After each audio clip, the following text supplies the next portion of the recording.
বৌমা শাশুড়ির এই ঝগড়ার প্রধান কারণ হচ্ছে জেনারেশন গ্যাপ, ঠিক কিনা? শাশুড়ি এক জেনারেশনের আর বৌমা আরেক জেনারেশনের। শাশুড়ি ভাবে একরকম, বৌমা ভাবে আরেক রকম। শাশুড়ি চায় বউর উপর খবরদারি করতে, বউ চায় শাশুড়ির উপর খবরদারি করতে। এই ডমিনেটিং এর কারণে কিলাকিলি আছে না নাই? এটা ঠিক না। আমার শাশুড়ি মায়েরা যারা আছেন, প্রথমে শাশুড়ি দিয়ে শুরু করি। আমার মাইকের আওয়াজ যে ঘরগুলোতে যায়, আমার শাশুড়ি মাদেরকে বলবো, বউদের উপর অত্যাচার করবেন না। ছেলেরা প্রশ্ন করে, তোর কাছে তোর বউ বড় না আমি বড়? আছে না নাই? এটা একটা প্রশ্ন হইল। তোর বউ বড় না আমি বড়? দুইজনেই বড়। তো এক ছেলে সুন্দর উত্তর দিছে, আমার কাছে ভালো লাগছে উত্তরটা শুনে। এক মা প্রশ্ন করছে, তোর এতদিন আমি লালন পালন করে বড় করলাম, জীবন যৌবন তোর জন্য শেষ করলাম, আজকে বউ পাইয়া বউ তোর আপন হয়ে গেল? এবার ছেলে উত্তর দিছে, মা, আমার মুখ থেকে মা ডাক শোনার জন্য তুমি কি কষ্টটাই না করছো জীবনে। 10 মাস আমারে পেটে ধারণ করলা, খাইতে পারো নাই, বমি করছো, খালি ওষুধ খাইছো, তোমার পেট কেটে আমারে বের করা হয়েছে, 2 বছর আমারে দুধ খাওয়াইছো, পেশাব পায়খানা পরিষ্কার করেছো। বয়স যখন 3-4 তখন তোমার আমি মা ডাকছি। এই মা ডাকটা শোনার জন্য তুমি এত কষ্ট করছো, আর আরেকবারের মাইয়া এই ঘরে আইসাই তোমার মা ডাকা শুরু করছে। যেই মেয়েটা তোমারে মা ডাকে সে আমার আপন হবে না কেন মা? ঠিক কিনা? এই মা ডাক শোনার জন্য তুমি এত কষ্ট করলা, আমার লালন পালন করলা, 10 মাস পেটে ধরলা, পেশাব পায়খানা পরিষ্কার করলা, এরপরে মা ডাক শুনতে পারছো। আর আরেকবারের মেয়ে জানা নাই চিনা নাই এসেই তোমার ডাকা শুরু করছে মা। তো যে আমার মারে মা ডাকে তার স্থান তো আমার কলিজায়, ঠিক কিনা? শাশুড়ি আম্মারা যারা আছেন, প্লিজ বৌমাদেরকে কষ্ট দিয়েন না। অনেক শাশুড়ি আছে পান থেকে চুন খসলে রেগে যায়, পদে পদে স্ত্রীর ভুল ধরে, বউয়ের ভুল ধরে, আছে না নাই? এটা করবেন না। সে তো নতুন, আপনার অনেক এক্সপিরিয়েন্স হতে তার সময় লাগবে। তাকে সময় দিন, তাকে ভালোবাসুন, ঠিক কিনা? না বুঝে সামান্যতে বৌমারে বদদোয়া দেয়, এরকম আছে না নাই?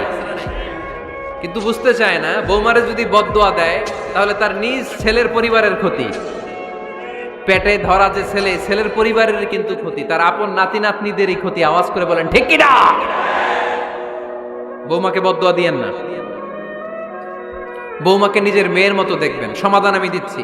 কেমন দেখতে হবে? নিজের মেয়ের মতো। নিজের মেয়ে সকালে ঘুম থেকে ওঠে 11টা, ওইটা সমস্যা নাই। বৌমা কেন উঠলো না, ওইখানেই ঝামেলা, আছে না নাই? মেহেরবানি করে আপনার বৌমাকে আপনার নিজের মেয়ের মতো দেখেন। নিজের মেয়েরে যেমনি আদর করেন তাকেও অমনি আদর করেন। আপনার বৌমারে যদি আপনি কষ্ট দেন, মনে রাখবেন আপনার নিজের মেয়েটাও আরেকবারের বউ হয়ে কয়েকদিন পরে যাবে। আপনি যা যা করবেন আপনার মেয়েকেও তারা ওই রকম কষ্ট দিয়ে বাড়িতে ফিরিয়ে দিবে। চিল্লায় বলেন ঠিক কিনা? খবরদার, টিট ফর ট্যাট। ইট্টি মারলে পাটকেলটি খেতে হয়। এজন্য শাশুড়ি আম্মা জানারা যারা আছেন, বৌমার সাথে খারাপ আচরণ করবেন না মেহেরবানি করে। তাকে আপনি কষ্ট দিলে আপনার নিজের মেয়েটাও আরেক বাড়ির বৌমা হবে, সেও ওই বাড়িতে এই কষ্টগুলো ভোগ করবে। এগুলো যখন আপনি শুনবেন তখন আপনার চোখ দিয়ে পানি পড়বে কি পড়বে না? পড়বে। এবার আসেন বৌমার কথা বলি। বৌমা যারা আছেন মেহেরবানি করে, বৌমা যারা আছেন মেহেরবানি করে আপনার শাশুড়ি আম্মাকে নিজের মায়ের জায়গায় রাখবেন। আপনার বাড়ি ছেড়ে নতুন বাড়িতে আসছেন, তো এটাই তো আপনার বাড়ি। আপনার মা রেখে দিয়ে নতুন মা পাইছেন, এটাই তো আপনার মা। তো ওনাকে মায়ের জায়গায় বসাতে আপনার সমস্যাটা কোথায়? বৌমারা খেয়াল রাখবেন, আপনি আপনার শাশুড়ির সাথে যে আচরণটা করতেছেন, আপনার শেষ বয়সে আপনার ছেলের বিয়ে দেওয়ার পরে যে বৌমাটা আসবে ওই আচরণই আপনাকে ফিরিয়ে দিবে। The nature has its own return. প্রকৃতির একটা মাইর আছে, এটা শেষ মাইর, এটা শেষ খেলা। প্রকৃতির খেলা বড় খেলা। আপনি আপনার শাশুড়ির সাথে যে আচরণ করবেন, আপনার শেষ বয়সে আপনি একদিন শাশুড়ি হবেন, এটা মাথায় রাখবেন। ওই আচরণই আপনি ফিরে পাবেন। আওয়াজ করে বলতে হবে ঠিক কিনা? এজন্য 9 নাম্বার পয়েন্টস হচ্ছে মিউচুয়াল রেসপেক্ট। সবাই যেন সবাইকে ভালোবাসি। দোষ ছাড়া মানুষ নাই। সবার দোষ আছে, আমরা যেন একে অন্যের দোষ না খুঁজি। বৌমারা, আপনাদের কেন যদি আমার মাইকের আওয়াজ যায়, অল্প কিছু টেকনিক অবলম্বন করলে আপনি আপনার শাশুড়ির মন জয় করতে পারবেন। শাশুড়িরা আসলে বেশি কিছু চায় না, আগের জামানার মানুষ তো, এদেরকে ওইভাবে হাত করতে হবে। মাঝে মাঝে একটু শাশুড়ির মাথায় তেল দিয়ে দিবেন, চুলে তেল দিয়ে দিবেন আর কি, মাঝে মাঝে চুল আশ্রয় দিবেন, এগুলো কিন্তু খুব পছন্দ করে শাশুড়িরা। ওনার প্রেশারটা একটু মেপে দিবেন, ডায়াবেটিক্সের ওষুধটা খাইলো কিনা সময় মতো খোঁজ নেবেন, কি পছন্দ করে খেতে একটু রান্না করে দিবেন। যেই বক্তার ওয়াজ শুনতে পছন্দ করে ওই বক্তার ওয়াজগুলো ডাউনলোড করে শাশুড়ি আম্মাকে দিবেন, ইসলামী বই দিবেন। দেখবেন বয়স্ক নারীরা মাহফিল যেতে খুব পছন্দ করে, ওয়াজ শুনতে খুব পছন্দ করে, নবীদের কাহিনীগুলো শুনতে পছন্দ করে। বসায় বসায় একটু কাহিনীগুলো শোনাবেন।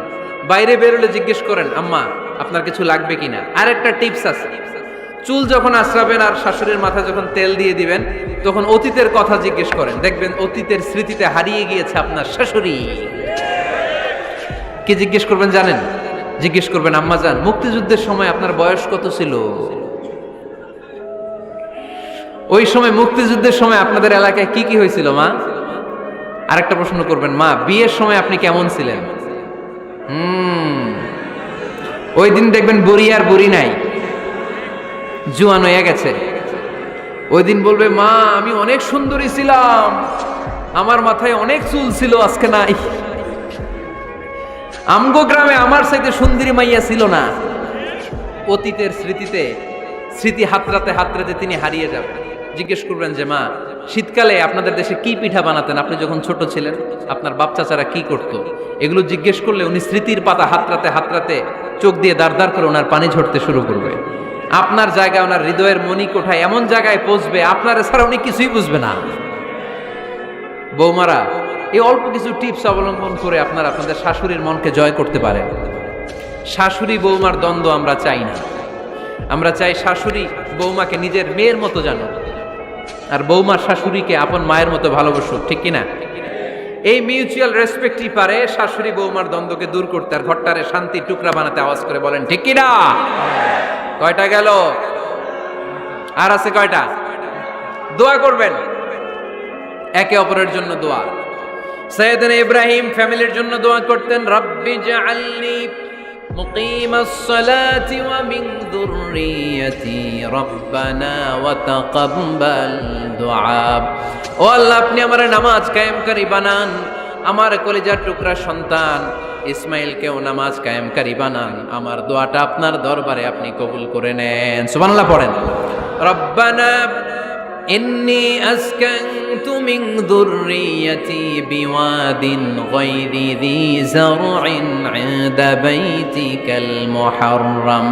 ও আল্লাহ, আমার সন্তান সন্ততি, আমার ফ্যামিলিকে ধুধু মরুপ্রান্তর এই উপত্যকার মধ্যে তোমার কাবা ঘরের সামনে রেখে গেলাম, তাদেরকে তুমি নামাজ কায়েমকারী বানিয়ে দিও।